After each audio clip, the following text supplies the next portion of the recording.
ఆకాశవాణి ప్రాంతీయ వార్తలు చదువుతున్నది ఇందిర. ముందుగా ముఖ్యాంశాలు. రాష్ట్రంలో అభివృద్ధి సంక్షేమానికి ప్రభుత్వం కృషి చేస్తోందని జలవనరుల శాఖ మంత్రి నిమ్మల రామానాయుడు పేర్కొన్నారు. విజయవాడలో రెవెన్యూ సమస్యలను త్వరలోనే పరిష్కరిస్తామని రెవెన్యూ శాఖ మంత్రి అనగాని సత్యప్రసాద్ తెలిపారు. గ్రామీణ స్వయం సహాయక సంఘాల మహిళలకు కేంద్ర ప్రభుత్వం డిజిటల్ రుణ సదుపాయాన్ని అందుబాటులోకి తీసుకొచ్చిందని మంత్రి కొండపల్లి శ్రీనివాస్ వెల్లడించారు. రాష్ట్రంలో ఉపాధ్యాయ నియామకాలు ఎంతో పారదర్శకంగా జరిగాయని పురపాలక పట్టణ అభివృద్ధి శాఖ మంత్రి పి. నారాయణ అన్నారు. ఇండియన్ ప్రీమియర్ లీగ్ ఐపీఎల్ 2026లో భాగంగా రాజస్థాన్ రాయల్స్, ముంబై ఇండియన్స్ జట్ల మధ్య మ్యాచ్ ఈరోజు జరగనుంది. వార్తల వివరాలు. రాష్ట్రంలో అభివృద్ధి సంక్షేమానికి ప్రభుత్వం కృషి చేస్తోందని జలవనరుల శాఖ మంత్రి నిమ్మల రామానాయుడు పేర్కొన్నారు. పశ్చిమ గోదావరి జిల్లా పాలకొల్లులో ముఖ్యమంత్రి సహాయ నిధి నుంచి మంజూరైన చెక్కులను లబ్ధిదారులకు ఆయన ఈరోజు అందజేశారు. ఈ సందర్భంగా మంత్రి మాట్లాడుతూ 106 మంది లబ్ధిదారులకు 44,50,000 రూపాయల విలువైన చెక్కులను అందించినట్లు చెప్పారు. అధికారంలోకి వచ్చిన 21 నెలల్లోనే ముఖ్యమంత్రి సహాయ నిధి నుంచి 13,60,00,000 రూపాయల విలువైన చెక్కులను పంపిణీ చేసినట్లు మంత్రి నిమ్మల రామానాయుడు తెలియచేస్తూ, ఏ వారం చూసినా కూడా వారం తిరగకుండా లక్షల రూపాయలు ముఖ్యమంత్రి సహాయ నిధి నుంచి మన కార్యాలయం దగ్గరికి మనం అందజేస్తూ ఉన్నాం. ఈ రోజు ఈ కూటమి ప్రభుత్వం అధికారంలోకి వచ్చి 22 నెలలైంది. ఈ 22 నెలల్లోనే మన ఒక్క నియోజకవర్గంలోనే ఇప్పటికీ 13,60,00,000 రూపాయలు ముఖ్యమంత్రి సహాయ నిధి నుంచి చేస్తూ ఉన్నాం.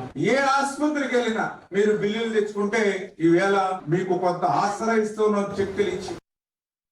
రెవెన్యూ సమస్యలను త్వరలోనే పరిష్కరిస్తామని రెవెన్యూ శాఖ మంత్రి అనగాని సత్యప్రసాద్ పేర్కొన్నారు. ఎన్టీఆర్ జిల్లా విజయవాడ తూర్పు నియోజకవర్గంలో 63 మంది లబ్ధిదారులకు సీఎంఆర్ఎఫ్ చెక్కులను స్థానిక శాసనసభ్యులు గద్దే రామ్మోహన్తో కలిసి ఈరోజు అందజేశారు.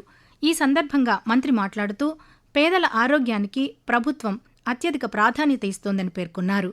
ఇప్పటికే నియోజకవర్గంలో 8 కోట్ల రూపాయల విలువైన సీఎంఆర్ఎఫ్ చెక్కులు అందించడం అభినందనీయమని తెలిపారు.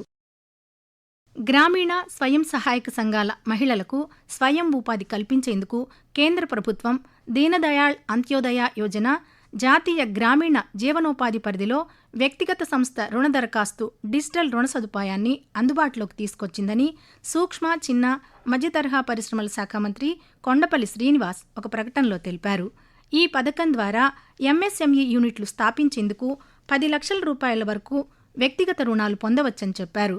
వ్యవసాయ అనుబంధ రంగాలు, ఫుడ్ ప్రాసెసింగ్, మిల్లెట్లు, మష్రూమ్, తేనె ఉత్పత్తి, చేపల ప్రాసెసింగ్ వంటి రంగాలకు ప్రాధాన్యం ఇస్తారని వెల్లడించారు. గ్రామీణ స్వయం సహాయక సంఘాల మహిళలు బ్యాంకులు, స్త్రీనిధిని సంప్రదించి ఈ అవకాశాన్ని వినియోగించుకోవాలని మంత్రి సూచించారు. అంతర్జాతీయ యోగా దినోత్సవాన్ని రాష్ట్ర ప్రభుత్వం యోగాంధ్ర 2026 పేరుతో నిర్వహించనుంది. జూన్ 7వ తేదీ నుంచి 20వ తేదీ వరకు 14 రోజుల పాటు రాష్ట్ర వ్యాప్తంగా ప్రచార కార్యక్రమాలు నిర్వహించి జూన్ 21వ తేదీన అమరావతిలో 25,000 మందితో రాష్ట్ర స్థాయి యోగా కార్యక్రమం నిర్వహించనున్నారు. ఒక్కో జిల్లాలో ఒక్కో వర్గంతో వినూత్నంగా యోగాంధ్ర నిర్వహించేందుకు ప్రభుత్వం ప్రణాళికలు సిద్ధం చేసింది. ఎన్టీఆర్ జిల్లాలో పోలీసులతో, తూర్పుగోదావరి జిల్లాలో ఖైదీలతో ఇలా 28 జిల్లాలకు 28 ప్రత్యేక థీమ్లను ఖరారు చేసింది. ప్రతి జిల్లా కేంద్రంలో 1000 మంది చొప్పున పాల్గొనేలా ఏర్పాట్లు చేస్తోంది. రాష్ట్రంలో ఉపాధ్యాయ నియామకాలు ఎంతో పారదర్శకంగా జరిగాయని పురపాలక పట్టణ అభివృద్ధి శాఖ మంత్రి పొంగూరు నారాయణ తెలిపారు. నెల్లూరు పట్టణ నియోజకవర్గ పరిధిలోని పరమేశ్వరీనగర్, ట్రంకు రోడ్డు ప్రాంతాల్లో జరుగుతున్న వివిధ అభివృద్ధి పనులను ఆయన అధికారులతో కలిసి ఈరోజు పరిశీలించారు. ఈ సందర్భంగా మంత్రి మాట్లాడుతూ, కేంద్ర ప్రభుత్వ అమృత్ పథకం కింద నెల్లూరు నగరంలో చేపట్టిన అభివృద్ధి పనులను డిసెంబర్ నాటికి పూర్తి చేయనున్నట్లు వెల్లడించారు. నగరపాలక సంస్థ పరిధిలోని 14 ఉన్నత పాఠశాలలను విద్యా సంవత్సరం ప్రారంభంలోగా ఆధునీకరిస్తామని చెప్పారు. పరమేశ్వరీనగర్లో మైనార్టీ విద్యార్థుల కోసం అన్ని వసతులతో ఉన్నత పాఠశాలలను నిర్మిస్తున్నట్లు తెలిపారు. ఆకాశవాణి ప్రాంతీయ వార్తలు వింటున్నారు. తూర్పుగోదావరి జిల్లా రాజమహేంద్రవరం 39వ వార్డులో ఈరోజు అగ్ని ప్రమాదం చోటు చేసుకుంది.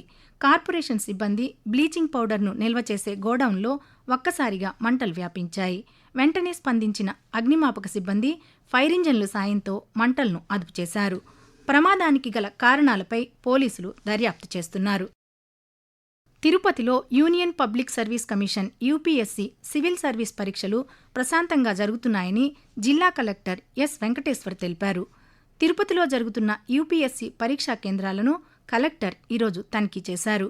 ఈ సందర్భంగా కలెక్టర్ మాట్లాడుతూ తిరుపతిలోని 8 పరీక్షా కేంద్రాల్లో 5,096 మంది అభ్యర్థులు పరీక్షలు రాస్తున్నట్లు చెప్పారు. అభ్యర్థులకు ఎలాంటి ఇబ్బందులు కలగకుండా అన్ని ఏర్పాట్లు చేశామని కలెక్టర్ వివరించారు. గుంటూరులోని ఆచార్య ఎన్జీ రంగా వ్యవసాయ విశ్వవిద్యాలయం 2026-27 విద్యా సంవత్సరానికి సంబంధించి ప్రభుత్వ పాలిటెక్నిక్, అనుబంధ పాలిటెక్నిక్ కాలేజీలలో వివిధ డిప్లొమా కోర్సుల్లో ప్రవేశాల గడువును ఈ నెల 31వ తేదీ వరకు పొడిగించింది. 10వ తరగతిలో ఉత్తీర్ణత పొందిన వారు ఎవరైనా ఆన్లైన్లో అధికారిక వెబ్సైట్లో దరఖాస్తు చేసుకోవచ్చని పేర్కొంది. ఎలాంటి ప్రవేశ పరీక్ష లేకుండానే 10వ తరగతిలో వచ్చిన మార్కుల ఆధారంగా డిప్లొమా కోర్సుల్లో ప్రవేశాలు పొందవచ్చని విశ్వవిద్యాలయం తెలిపింది. విశాఖపట్నం జిల్లాలో ఓటరు జాబితా ప్రత్యేక సమగ్ర సవరణ ప్రక్రియను అత్యంత పారదర్శకంగా, పకడ్బందీగా నిర్వహించాలని జిల్లా కలెక్టర్ ఎం అభిషిక్త్ కిషోర్ అధికారులను ఆదేశించారు. కలెక్టరేట్ సమావేశ మందిరంలో ఎన్నికల విభాగం అధికారులు, సబ్ కలెక్టర్లు, ఆర్డీఓలతో ఆయన నిన్న సమీక్షా సమావేశం నిర్వహించారు.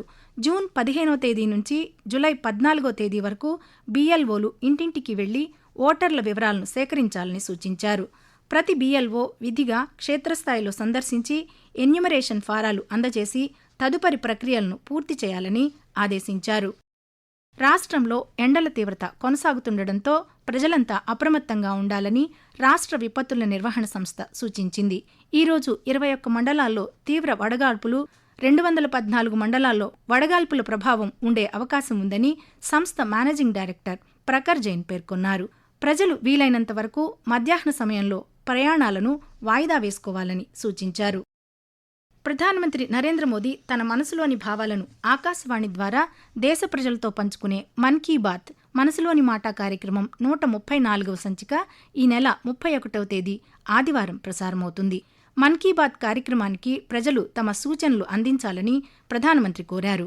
ప్రజలు తమ స్వర సందేశాలను 1800-11-7800 టోల్ ఫ్రీ నంబర్కు లేదా mygov.in వెబ్సైట్కు లేదా నరేంద్ర మోదీ యాప్కు ఈ నెల 29వ తేదీ వరకు పంపవచ్చు. ఇండియన్ ప్రీమియర్ లీగ్ ఐపీఎల్ 2026లో భాగంగా రాజస్థాన్ రాయల్స్, ముంబై ఇండియన్స్ జట్ల మధ్య మ్యాచ్ ఈరోజు జరగనుంది. ముంబైలోని వాంకడే స్టేడియంలో ఈ మధ్యాహ్నం 3:30 గంటలకు మ్యాచ్ ప్రారంభం కానుంది.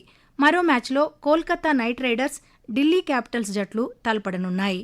కోల్కతాలోని ఈడెన్ గార్డెన్స్ క్రికెట్ స్టేడియంలో ఈ రాత్రి 7:30కు మ్యాచ్ ప్రారంభం కానుంది. కాగా నిన్న జరిగిన మ్యాచ్లో లక్నో సూపర్ జైంట్స్ జట్టుపై పంజాబ్ కింగ్స్ జట్టు 7 వికెట్ల తేడాతో విజయం సాధించింది. ఆకాశవాణి ప్రాంతీయ వార్తలు ముగించే ముందు ముఖ్యాంశాలు మరోసారి. రాష్ట్రంలో అభివృద్ధి, సంక్షేమానికి ప్రభుత్వం కృషి చేస్తోందని జలవనరుల శాఖ మంత్రి నిమ్మల రామానాయుడు పేర్కొన్నారు. విజయవాడలో రెవెన్యూ సమస్యలను త్వరలోనే పరిష్కరిస్తామని రెవెన్యూ శాఖ మంత్రి అనగాని సత్యప్రసాద్ తెలిపారు. గ్రామీణ స్వయం సహాయక సంఘాల మహిళలకు కేంద్ర ప్రభుత్వం డిజిటల్ రుణ సదుపాయాన్ని అందుబాటులోకి తీసుకువచ్చిందని మంత్రి కొండపల్లి శ్రీనివాస్ వెల్లడించారు. రాష్ట్రంలో ఉపాధ్యాయ నియామకాలు ఎంతో పారదర్శకంగా జరిగాయని పురపాలక, పట్టణాభివృద్ధి శాఖ మంత్రి పి. నారాయణ అన్నారు. ఇండియన్ ప్రీమియర్ లీగ్ ఐపీఎల్ 2026లో భాగంగా రాజస్థాన్ రాయల్స్, ముంబై ఇండియన్స్ జట్ల మధ్య మ్యాచ్ ఈరోజు జరగనుంది. ఆకాశవాణి ప్రాంతీయ వార్తలు ఇంతటితో సమాప్తం. తిరిగి సాయంత్రం 6:10 విశాఖపట్నం కేంద్రం నుంచి ప్రాంతీయ వార్తలు వింటారు.